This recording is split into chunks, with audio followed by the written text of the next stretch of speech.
5장.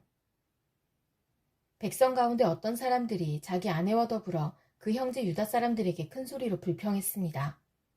그 사람들은 이렇게 말했습니다. 우리는 자식들이 많아서 식구가 많다. 살아남으려면 먹을 곡식이 필요하다. 어떤 사람들은 이렇게 말했습니다. 먹을 것이 너무 부족하다. 곡식을 얻으려면 밭과 포도원과 집을 저당 잡힐 수밖에 없다. 또 어떤 사람들은 이렇게 말했습니다. 왕에게 세금을 바치려면 밭과 포도원을 저당 잡히고 돈을 빌어 쓸 수밖에 없다. 우리는 다른 유다 민족과 다를 바가 없으며 우리의 아이들도 그들의 자녀만큼 귀하다. 그런데도 우리는 아들, 딸을 노예로 팔아야 한다. 우리의 딸들 중에는 벌써 팔린 아이도 있다. 더구나 우리의 밭과 포도원이 이미 다른 사람들에게 넘어갔는데도 우리가 할 수 있는 일은 아무것도 없다. 그들의 불평하는 말을 듣고 나 역시 너무나 화가 났습니다. 나는 그 일에 대해서 생각한 뒤 귀족들과 관리들을 나무랐습니다. 나는 이렇게 말했습니다. 여러분은 여러분의 형제들에게 빌려준 돈에 대해서 이자를 너무나 많이 받고 있어. 나는 이 문제를 다루기 위해 집회를 열었습니다. 나는 그들에게 이렇게 말했습니다. 우리의 동포 유다 사람들이 다른 나라에 팔려갔지만 우리는 힘 닿는 대로 그들의 몸값을 치르고 데려왔어. 그런데 지금 여러분은 여러분의 동포를 팔고 있어. 우리가 우리 동포를 같은 동포에게 몸값을 받고 팔다니 이게 말이나 되는 일이요? 관리들은 잠자코 있었습니다. 그들은 아무 말도 할 수 없었습니다. 내가 또 말했습니다. 여러분이 하는 일은 옳지 않소. 여러분은 하나님을 두려워하며 살아야 하오. 우리의 이방인 원수들이 우리를 비웃는 일은 없어야 하지 않겠소. 나와 내 형제들과 내 종들도 이 백성들에게 돈과 곡식을 빌려주고 있어. 하지만 이자를 받는 일은 하지 맙시다. 그들의 밭과 포도원과 올리브 나무와 집을 당장 돌려주시오. 그리고 돈과 곡식과 새 포도주와 기름을 빌려주고 받은 이자도 돌려주시오. 그들이 말했습니다. 돌려주겠습니다. 그들에게서 아무것도 받지 않겠습니다. 당신이 말한 대로 하겠습니다. 나는 제사장들을 불렀습니다. 그리고 귀족과 관리들에게 그들이 한 말을 지키겠다는 맹세를 하게 했습니다. 나는 내 옷의 주머니를 털어보이며 말했습니다. 누구든지 자기 약속을 지키지 않는 사람은 하나님께서 그 집과 재산을 이렇게 털어버리실 것이요. 그런 사람은 빈털터리가 되고 말 것이요. 그러자 그곳에 있는 모든 사람이 아멘이라고 했습니다. 그들은 여호와를 찬양했으며 사람들은 약속을 지켰습니다. 나는 아닥사스다 왕 20년에 유다 땅의 총독으로 임명되었습니다. 나는 아닥사스다 왕 32년까지 12년 동안 총독으로 있었습니다. 그동안 나와 내 형제는 총독에게 지급되는 음식을 먹지 않았습니다. 나보다 먼저 총독으로 있던 사람들은 백성에게 무거운 짐을 지웠습니다. 그들은 각 사람에게서 은 40세겔을 거두었습니다. 그리고 그들은 음식과 포도주도 거두어 드렸습니다. 심지어 그들의 종들까지도 백성을 부려먹었습니다. 그러나 나는 하나님을 두려워하기 때문에 그런 일은 하지 않았습니다. 나는 성벽 쌓는 일에 힘을 쏟았습니다. 그곳에 모인 내 종들도 그러했습니다. 우리는 밭을 사들이지 않았습니다. 게다가 나는 우리 주변에 여러 나라에서 온 사람 말고도 유다 사람과 관리 150명을 먹여 살렸습니다. 그들을 먹여 살리기 위해 날마다 황소 1마리와 기름진 양 6마리와 닭들을 준비했습니다. 그리고 열흘에 한 번씩 각종 포도주도 준비했습니다. 그러나 나는 총독이 되면 당연히 받아야 할 음식을 한 번도 달라고 하지 않았습니다. 그렇게 한 까닭은 백성들의 짐이 너무 크다는 것을 알고 있었기 때문입니다. 나의 하나님, 내가 이 백성을 위해 한 모든 일을 기억하시고 나에게 자비를 베풀어 주십시오. 느헤미야 6장. 내가 빈틈 하나 남기지 않고 성벽을 다 쌓았다는 말을 산발락과 도비아와 아라비아 사람 게셈을 포함하여 우리의 원수들이 들었습니다. 하지만 그때까지도 문짝은 달지 못한 상태였습니다. 산발락과 게셈이 나에게 전가를 보냈습니다. 느헤미야여, 오노 평야의 한 마을에서 만납시다. 그러나 그들은 나를 해칠 계획을 꾸미고 있었습니다. 그래서 나는 사람들을 보내어 이렇게 말했습니다. 지금 중요한 일을 하고 있으므로 내려갈 수 없소. 이 일을 끝마치기 전까지는 당신들을 만날 수 없소. 산발락과 게셈은 똑같은 전가를 4번이나 보냈습니다. 그때마다 나는 똑같은 대답을 하였습니다. 산발랏이 5번째로 자기 종을 시켜 나에게 전가를 보냈습니다. 그 종의 손에는 봉하지 않은 편지가 들려 있었습니다. 그 편지의 내용은 이러합니다. 당신과 유다 사람들이 왕에게 반역할 계획을 세우고 있다는 소문이 온 나라에 퍼지고 있소. 가스무도 그 소문이 옳다고 말하고 있소. 당신이 성벽을 쌓고 있는 것도 그 때문이라고 하오. 그 소문에 따르면 당신이 그들의 왕이 되려 하고 있다는 것이요. 또한 당신이 예언자들을 내세워 예루살렘에서 유다의 왕이 있다 라고 선언하게 한다는 것이요. 왕도 이 말을 듣게 될 것이요. 그러니 이 문제를 가지고 함께 이야기해 봅시다. 그래서 내가 그에게 답장을 보냈습니다. 당신이 한 말은 사실이 아니요. 그것은 당신이 마음대로 지어낸 생각일 뿐이요. 우리의 원수들은 우리에게 겁을 주려 했습니다.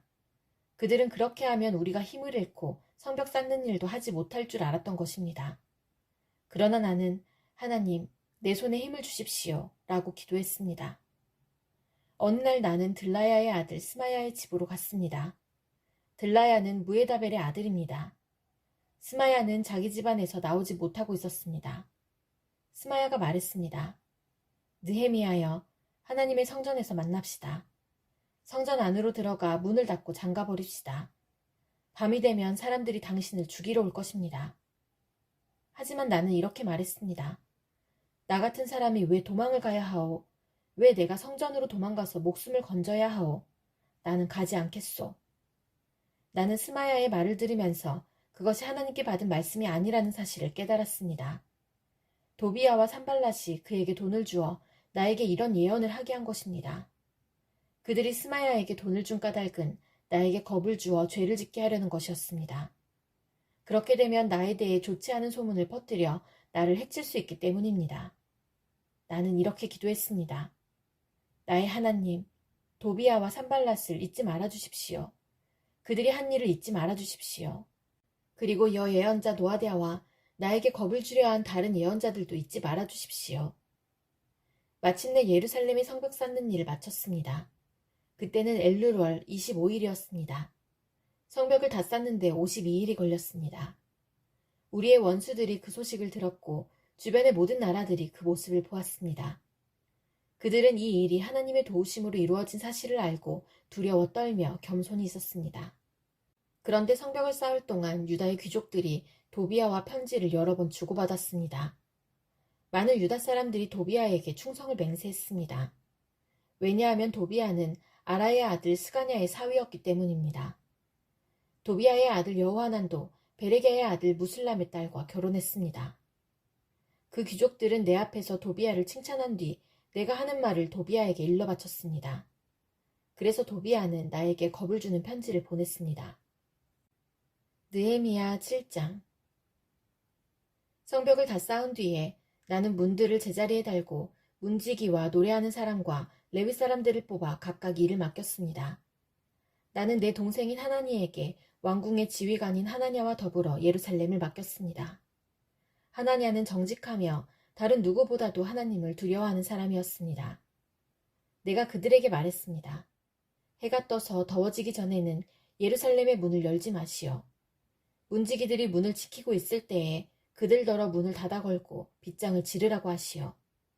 예루살렘에 사는 사람들을 경비원으로 세우시오. 경비 초소와 자기 집 앞에 사는 사람들을 세워 지키게 하시오. 성은 크고 넓었지만 거기에 사는 사람은 얼마 되지 않았습니다. 그리고 아직 집들도 지어지지 않았습니다.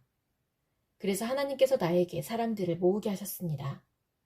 나는 귀족과 지도자와 평민들을 모았습니다. 그런 다음 집안별로 족보에 등록하도록 하였습니다. 나는 가장 먼저 유다로 돌아온 사람들의 족보를 찾았습니다. 거기에는 다음과 같이 적혀 있었습니다. 바빌론의 느부갓네살 왕에게 포로로 잡혀갔다가 예루살렘과 유다의 자기 마을로 돌아온 사람들은 이러합니다.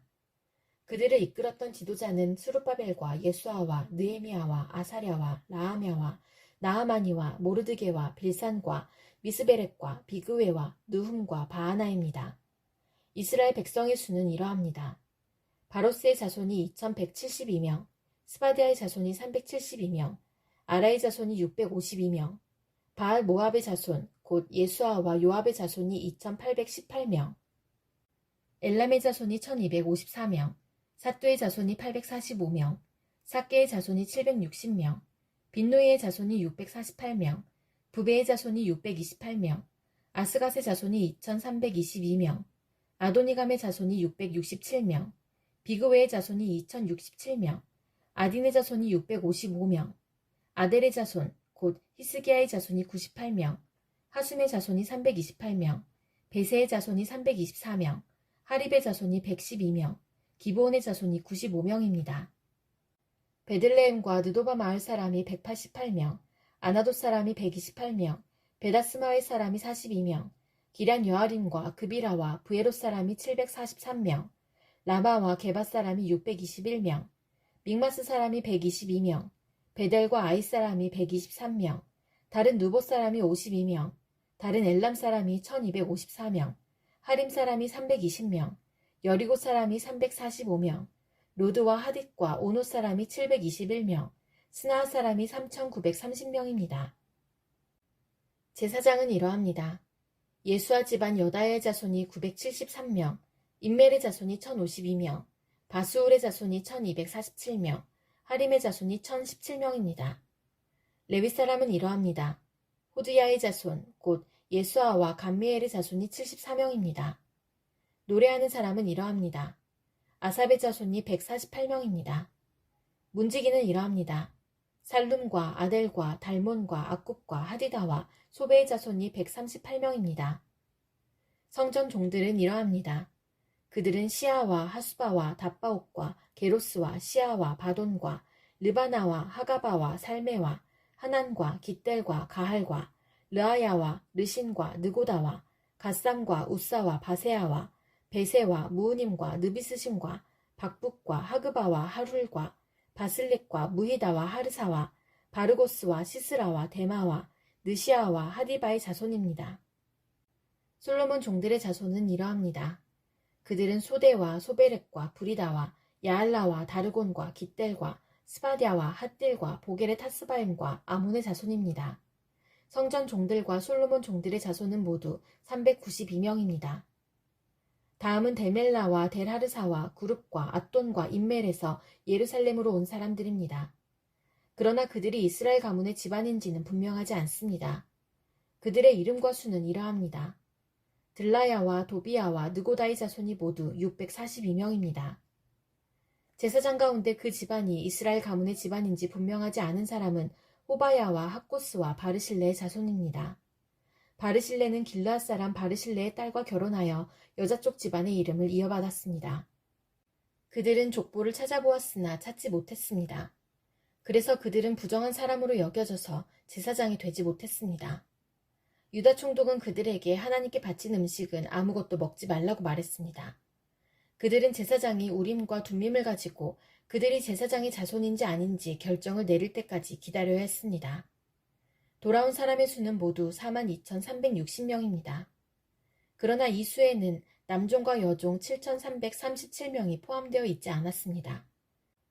그 밖에도 노래하는 남자와 여자가 245명 있었습니다.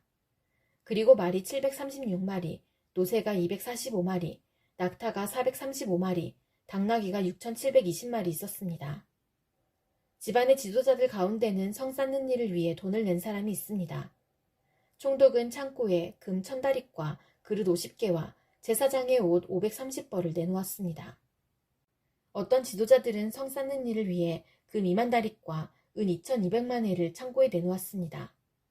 그 밖에 다른 백성이 바친 것을 모두 합하면 금이 2만 다릭이고 은이 2천만 회이고 제사장의 옷이 67벌입니다. 그리하여 제사장과 레위 사람과 문지기와 노래하는 사람과 성전 종과 다른 모든 이스라엘 백성들이 저마다 자기 마을에 자리 잡고 살았습니다. 느헤미야 8장. 7째 달이 되자 이스라엘 백성은 모두 자기 마을에 자리 잡고 살게 되었습니다. 이스라엘의 모든 백성이 물문학 광장에 모였습니다. 그들은 제사장이자 학자인 에스라에게 여호와께서 이스라엘에게 주신 모세의 율법책을 읽어줄 것을 요청했습니다. 그래서 제사장 에스라가 무리를 위해 율법책을 가져왔습니다. 그때는 7째 달 초하루였습니다. 남녀노소 누구나 듣고 깨달을 만한 사람은 다 모여들었습니다. 에스라는 물문학 광장에서 이른 아침부터 한낮까지 율법책을 소리내어 읽었습니다. 에스라는 듣고 깨달을 만한 모든 사람에게 율법책을 읽어주었고 그들은 율법책의 말씀에 귀를 기울였습니다. 에스라는 높은 나무 단 위에 섰습니다. 그 나무 단은 이번 일을 위해 따로 만든 것이었습니다.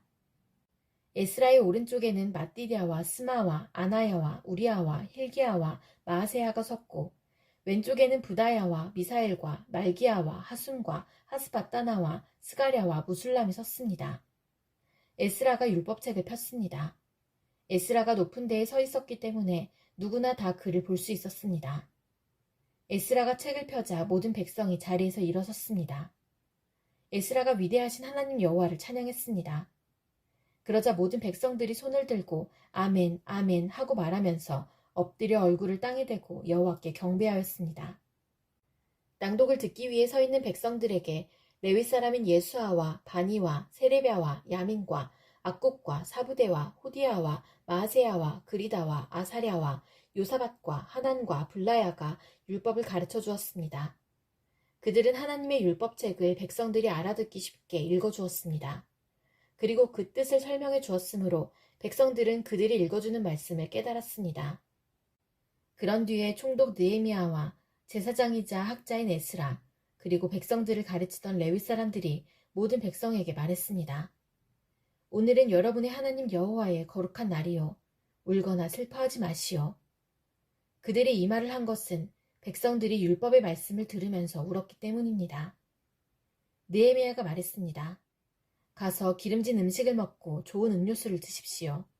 그리고 아무것도 먹을 것이 없는 사람에게는 먹을 것을 주십시오. 오늘은 주의 거룩한 날이요. 슬퍼하지 마시오. 여호와를 기뻐하는 것이 곧 여러분에게 힘이 될 것이요. 레위 사람들이 백성을 달래며 말했습니다. 조용히 하시오. 오늘은 거룩한 날이니 슬퍼하지 마시오. 그러자 모든 백성이 가서 먹고 마셨습니다. 그들은 먹을 것을 다른 사람에게도 주었고 크게 기뻐하며 즐거워했습니다. 그들이 마침내 들은 말씀을 깨달았기 때문입니다. 이튿날 모든 집안의 지도자들이 학자 에스라를 만나러 왔습니다. 그들은 율법의 말씀을 배우러 모였습니다. 그들은 율법을 배우다가 여호와께서 모세를 통해 이스라엘 백성에게 7째 달의 절기 동안 초막에서 살아야 한다고 명하셨다는 것을 발견했습니다. 그리고 산으로 올라가거라 말씀에 적힌 대로 올리브나무와 들올리브나무와 화석류나무와 종려나무와 온갖 잎이 무성한 나무들의 가지를 가져다가 초막을 세워라 하는 말을 온 마을과 예루살렘에 전해야 한다는 것도 알았습니다. 백성은 밖으로 나가 나뭇가지를 꺾어서 지붕 위와 마당에 초막을 세웠습니다. 그리고 성전뜰과 물문학 광장과 에브라임 문학 광장에도 초막을 세웠습니다. 포로 생활을 마치고 돌아온 모든 무리가 초막을 세워놓고 7일 동안 그 안에서 살았는데 눈의 아들 여호수아 때로부터 이때까지 이스라엘 백성이 이처럼 경축하며 기뻐한 적이 없었습니다. 그들은 매우 기뻐했습니다. 에스라는 첫날부터 마지막 날까지 날마다 하나님의 율법책을 읽어주었습니다. 이스라엘 백성은 7일 동안 절기를 지켰습니다. 그러다가 8일째 되는 날에 율법대로 다시 모였습니다.